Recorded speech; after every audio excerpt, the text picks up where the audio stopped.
very briefly, I think one of the problems for all of us when we use the term fascism is what we mean by that.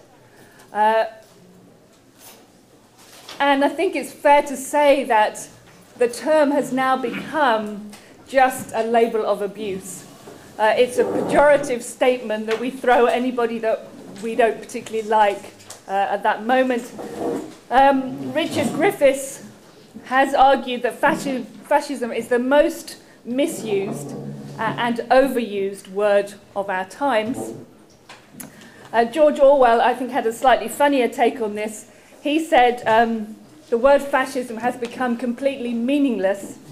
So what he's arguing is that fascism has basically become synonymous with the term bully. And we could just use the word bully for most of those attempts to be pejorative to a particular group. I'm sure the list is not exclusive, but it seemed to me that nationalism, authoritarianism, the leader principle, single-party state, economic corporatism, militarism, masculine heroism, social Darwinism, indoctrination, anti-intellectualism, that there were some broad tenets that we could identify.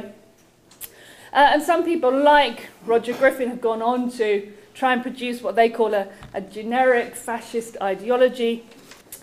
I thought it would be useful just to go over classical fascism, the fascism of the interwar years. So I brought the classic fascist flag of the Italian fascist party. Apparently the word fascism comes from the Italian, something to do with someone else. Sorry? Yeah. The bundle of sticks. Yeah, the bundle of sticks. So the idea that you bundle together something. And I brought a picture of Mr. Mussolini as what I think is generally recognised as the first of the classical fascists. So on that particular example, I have included the Nazis and Adolf. I wrote some very just quick notes on that period of what we might call the classical fascists. It obviously emerges with or during the period of social and political unrest following World War I.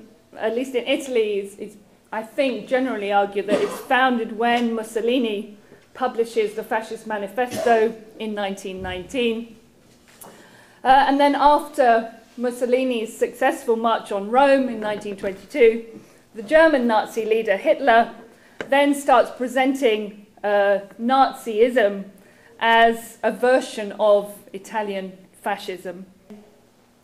And both movements were very explicit about their intention of destroying liberal democratic models. I thought it was also important to mention that there are, at the time, many other movements other than the ones we tend to think about. We've talked about Phalangism in Spain and in parts of Latin America, so in Peru and Bolivia. Austrofascism, or what's sometimes called the Fatherland Front. The Iron Guard movement in Romania, and the Fascist Coalition, the Imperial Rule Assistance Association in Japan.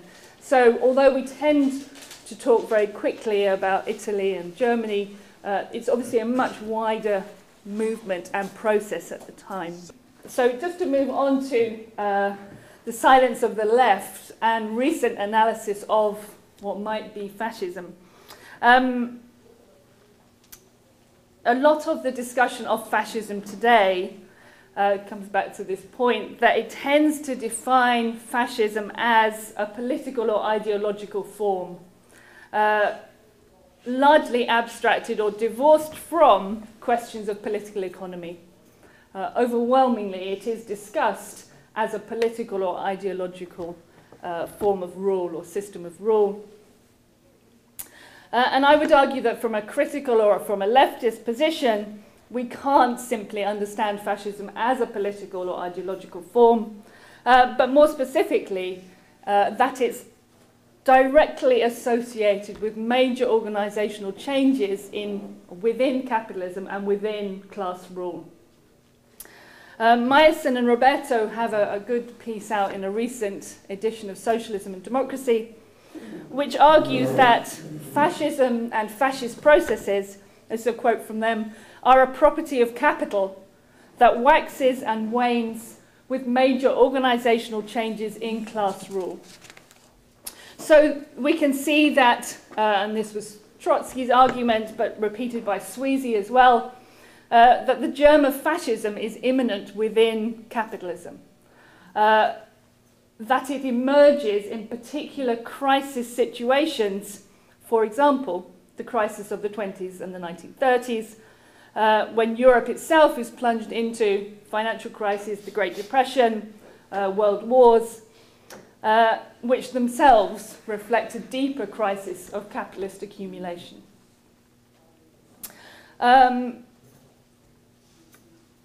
So I think one of the things that Sweezy said in the 1940s, very perceptively, given the circumstances, he argued that a future possible fascism was not going to be the question of a single nation, but rather of the world economy as a whole. So he argued that fascism was going to represent itself in a different form to what we might have witnessed in the 20s and 30s. And it seems to me that most of the recent literature on fascism that comes out of the mainstream or from liberal thinkers overlooks this aspect of political economy and changes within capitalism.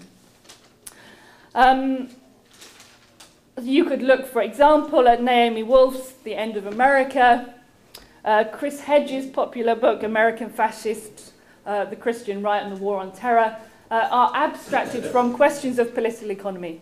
This is not related to questions of changes within capitalism or class rule. It's presented to us as a political or ideological notion. And what we get from that are things like Naomi Klein's argument for a New Deal, Walden Bellows' argument we should have a global Keynesianism, which I will argue are underpinned by a totally incoherent discussion of good versus bad capitalism, and that our analysis cannot proceed from that starting point. And I would argue that one of the reasons that we've got stuck in this analysis is that we've used what I think social scientists would call history by analogy.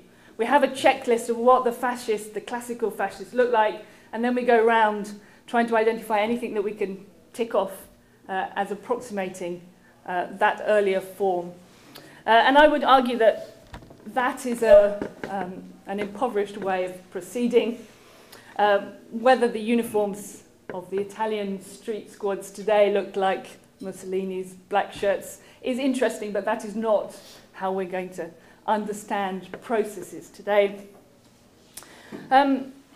What some others, including Buck and Meyerson and Roberto, have argued is that we should, instead of trying to identify a fascist form, try and look for what they term fascist processes. So try and conceptualize fascism as a process rather than try and freeze it in the form of the 1920s and 30s.